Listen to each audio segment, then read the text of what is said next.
Joined now by the Conservative MP Jacob Rees Mogg, who campaigned for the UK to leave the EU. Welcome to the programme. Thank you. Ken Clarke, will you support the call from Labour and Liberal Democrats for a vote on the government's initial negotiating position? Yes, I will, because the problem with the referendum was nobody voted for anything.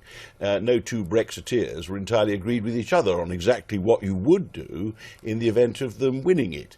And we're now deeply immersed, because it's the most urgent problem, in trade arrangements with Europe and a lot of other countries in the rest of the world, which weren't the subject matter of the referendum in the faintest detail.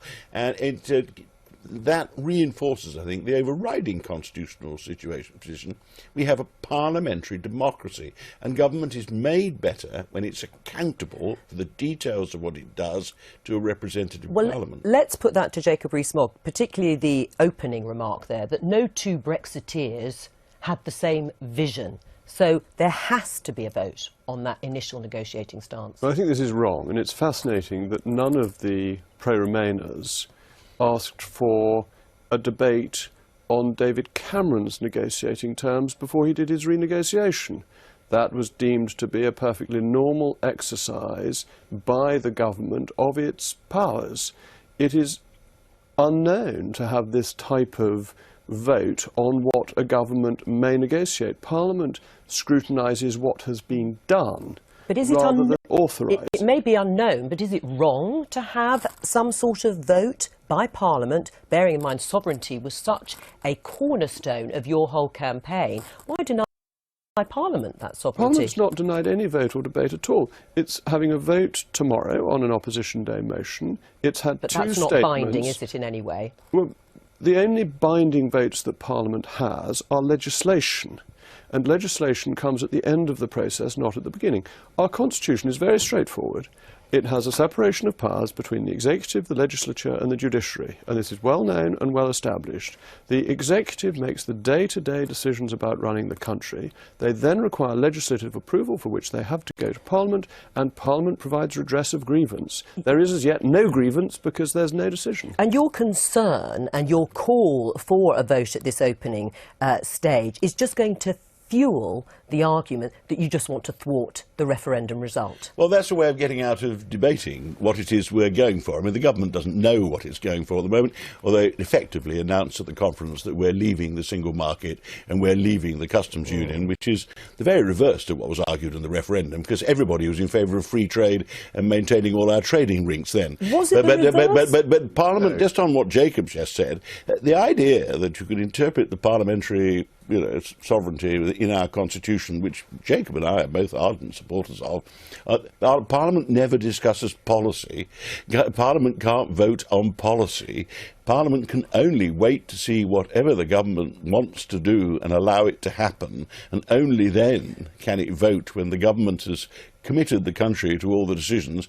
That is a startling diminution of the role of Parliament, even in the face of a referendum. All right, well, we'll come back on the Parliament. Just before I come back to you, Jacob Rees Mogg, when you say that actually the vote to leave didn't automatically mean leaving the single market, what does it mean then to leave the EU if it isn't to leave the single market? Well, on both sides, different voters had different ideas, and a lot of the vote is being interpreted as we want fewer foreigners. We don't like foreigners, was one of the Leave things. But of course there were many intelligent, perfectly civilised people on the Leave side who had different arguments. One thing all the Leave people agreed on was the virtues of free trade. I mean, for 40 years I've been in a party divided over Europe, but the one thing we all agree on is how marvellous free trade is. Liam Fox still makes the case. But you can have free trade out of the single market. Now we're going protectionist and withdrawing from the market. Let me get Jacob Rees Mogg to respond. That's wrong. The single market is not free trade. It is protectionism on a European scale. Outside the single market, outside the customs union, we can have genuine free trade. And people voted to leave the European Union. The single market and the customs union are the mainstay of the European Union. If we remain in those, we have not left the European Union. Do you accept we've that? ruled out staying in. Right, but the key thing for the benefit of our children and grandchildren is to, if we possibly can, stay in the single market and the customs union, and Jacob agrees with me. Right, no, but hang on a second. I think Jacob Rees Mogg is saying that the single market is an intrinsic part of being in the EU. If you leave the EU, you do leave the single market. The single market is the biggest free trade area in the world. 500 million population. There may be a lot of people it is a free trade area, it's just that you don't want to be part of it. It's a regulated area. The thing about the single market is that it brings in EU regulation, the EU courts and EU law. If we remain in the single market, we remain in the European Union. We have to leave it. And we also have, crucially, customs barriers against the rest of the world, which in some cases are very high. It's not free trade if we remain in the single market. Do you accept, though, that it wasn't explicit in the Vote Leave campaign, that actually it was left vague enough that somehow there was a reluctance to state very clearly at that point that voting to leave the EU would automatically, in the minds of the Vote Leave campaign, mean leaving the single market? I think that was obvious. That the it was never stated, though, clearly, was it? Well, it might have been obvious to you. Within the campaign, it was stated very clearly that once we left, we would need to negotiate a free trade agreement with the European Union. There would have been no need to do that if we remained in the single market. And the vote was about leaving the European Union. And yet the single market is the heart, the beating heart of the European Union. If we were still part of that, our blood circulation would be caused by the European Union. Right. With my medical analogy. I mean, you do accept that leaving the EU meant not being part of the European Parliament, not being part of the European Commission, not being part of those key EU institutions, including the single market. Yes, but different Brexiteers argued different things during the referendum, but the majority of them argued that leaving the European Union need have no effect on our economic relationships. When people said this is our biggest single market, it's the only set of countries with whom we have negotiated completely free entry for most of our goods and quite a lot of our services. We previously were trying to get more. When we argue, but it's very important to our future economics position, Brexiteers said, "Oh, that's all right. That they'll give us that because we're so important to them. We'll carry on as before." And first thing we're doing now is withdrawing from it all. And on that basis, if you say it was obvious to everybody who voted leave that Britain would then leave the single market because, as you say, it's the beating heart of the EU, does that mean the government has a mandate to take us out of anything that has EU fingerprints on it? We have a mandate to leave the European Union. Sure. So the European Aviation Safety Agency? We don't have to be part of any, we cannot remain part of any European body that is exclusively members of the European Union and has the European Court of Justice as its ultimate arbiter. But on the point of the single market, the EU is in the midst of negotiations with the United States and with Canada to increase access to its market by those countries. Hasn't been ratified, of course, the Canadian Service, and it's taken a very long time. That's absolutely true, but it would have been absolutely bizarre, and would be bizarre of the European Union, to put up trade barriers against a country that on the day we leave meets all its regulatory requirements. If they wish to do that, they will harm their own economy. They may choose to damage their own economy, but it would be an eccentric thing for them to do.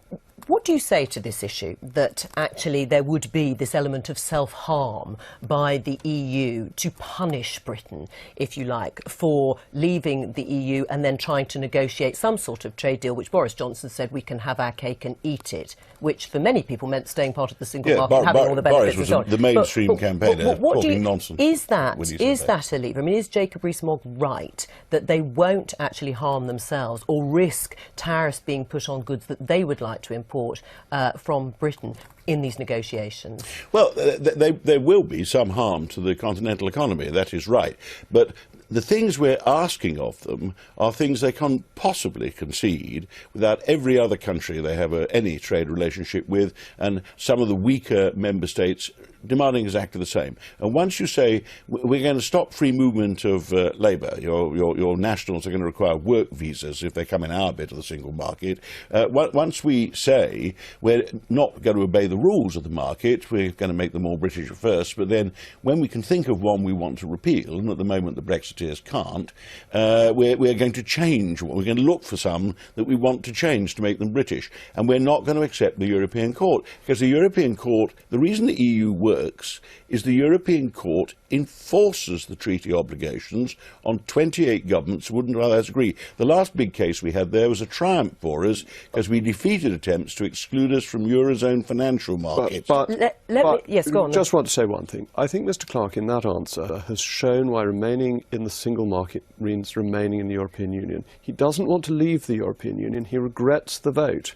And staying under the auspices of the European Court of Justice in any way means we have not left the European Union. What case has upset you? Because, which case have we lost that upsets you? It is superior law. No, which so is the International Court in The Hague. No, it's not. Are we pulling out of all these? The court in The Hague applies law which we then have to apply via Parliament, whereas ECJ law, as you know, is our law automatically and doesn't require any approval of Parliament. It overrules British statutes. Give our viewers some examples of laws that you have been very unhappy about, or laws that you would repeal immediately. Things that affect my farmers, the three-crop rule, for example, the ban on neonicotinoids, for example, have been damaging at agriculture on cases that we lost. All those years ago, the 48-hour working week, which was brought in under health and safety, when we had an opt-out under the social chapter, which the government, you remember, of negotiated. That's the point of it, that the European Court has been a politicising court pushing the ever closer union of the European Union. Are these, Ken Clarke, key decisions that people would be worried? There are two big ones. One we did lose, that I was around when it happened. We went there, contrary to our own legal advice, arguing that the Working Time Directive, the 48-hour rule, was not a health regulation. Well, the reason even Victorians restricted hours of work was for health, so we lost that.